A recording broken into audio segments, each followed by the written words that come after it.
In this video, I want to talk about something called the Jacobian determinant, and it's more or less just what it sounds like. It's the determinant of the Jacobian matrix that I've been talking to you the last couple videos about.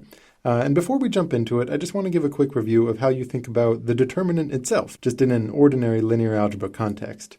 So if I'm taking the determinant of some kind of matrix, let's say 3, 0, 1, 2, something like this. To compute the determinant, you take these diagonal terms here. So you take 3 multiplied by that 2, and then you subtract off the other diagonal. Subtract off 1 multiplied by 0. And in this case, that evaluates to 6.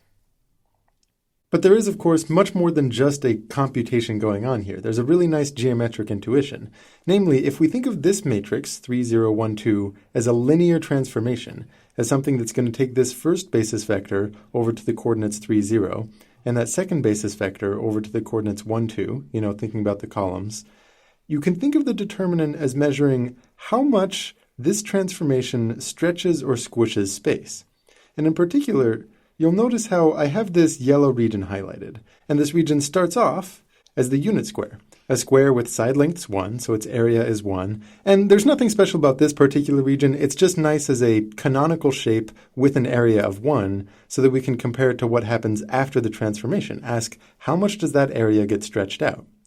And the answer is, it gets stretched out by a factor of the determinant. That's kind of what the determinant means, is that all areas, if you were to drop any kind of shape, not just that one square, are going to get stretched out by a factor of 6. And we can actually verify, looking at this parallelogram that the square turned into, it has a base of 3, and then the height is 2, and 3 times 2 is 6. And that has everything to do with the fact that this 3 showed up here and this 2 showed up there. So now let's think about what this might mean in the context of what I've been describing in the last couple videos. And if you'll remember, we had a multivariable function, something that you can write out as f1 with 2 inputs, and then the second component f2, also with 2 inputs. And the function that I was looking at, that we were kind of analyzing to learn about the Jacobian, had the first component x plus sine of y, x plus sine y, and the second component was y plus the sine of x. And the idea was that this function is not at all linear. It's going to make everything very curvy and complicated. However, if we zoom in around a particular region, which is what this outer yellow box represents, zooming in, it will look like a linear transformation. In fact, I can kind of play this forward, and we see that even though everything is crazy, inside that zoomed in version, things loosely look like a linear function. And you'll notice I have this inner yellow box highlighted. And this yellow box inside corresponds to the unit square that I was showing in the last animation. And again, it's just a placeholder as something to watch to see how much the area of any kind of blob in that region gets stretched.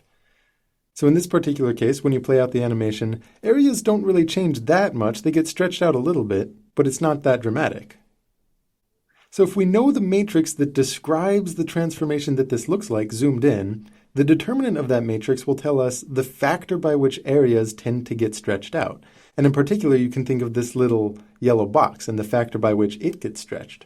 And as a reminder, the matrix describing that zoomed-in transformation is the Jacobian. It is this thing that kind of holds all of the partial differential information. You take the partial derivative of f with respect to x, partial of f1 of that first component, and then the partial derivative of the second component with respect to x. And then on the other column, we have the partial derivative of that first component with respect to y, and the partial derivative of that second component with respect to y. And if you, we'll close this off, close off this matrix.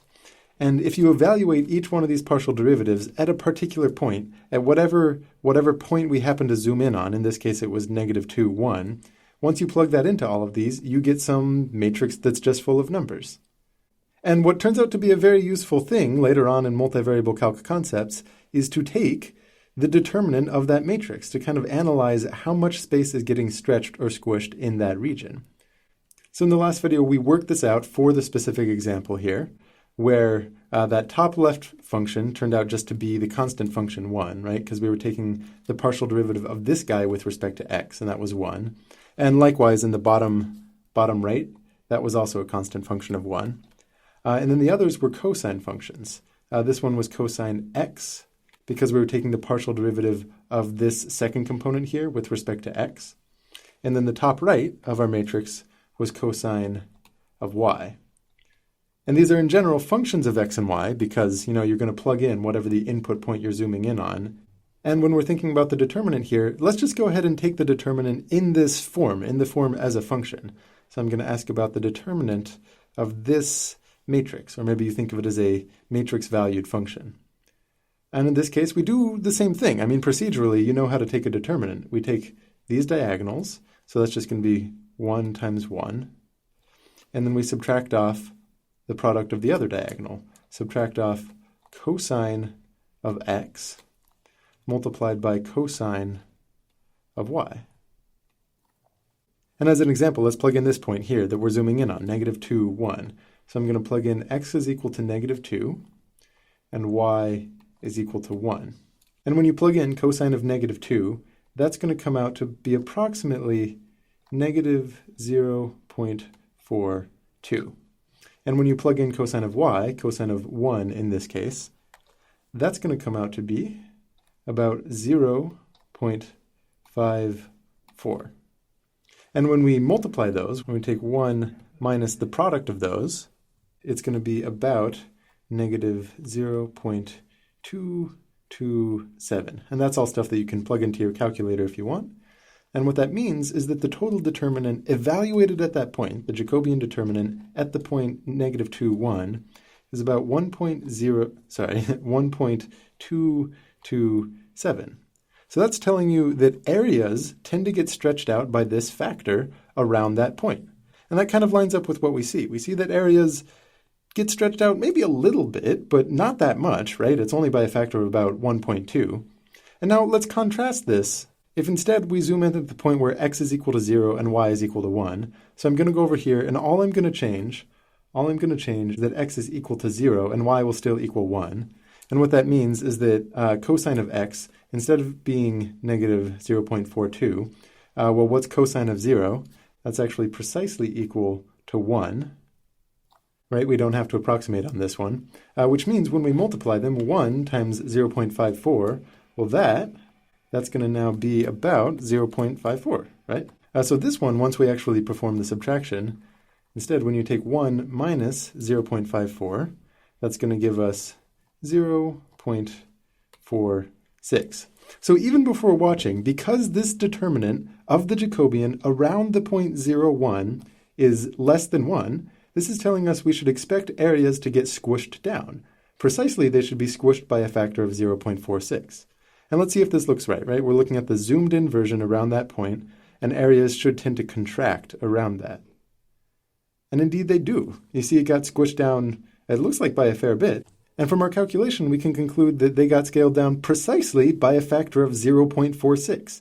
That's what the determinant means. So like I said, this is actually a very nice notion throughout multivariable calculus, is that you look at a tiny little local neighborhood around a point, and if you just want to get a general feel for does this function as a transformation tend to stretch out that region or to squish it together, how much do areas change in that little neighborhood, that's exactly what this Jacobian determinant is, built to solve. So with that, I'll see you guys next video.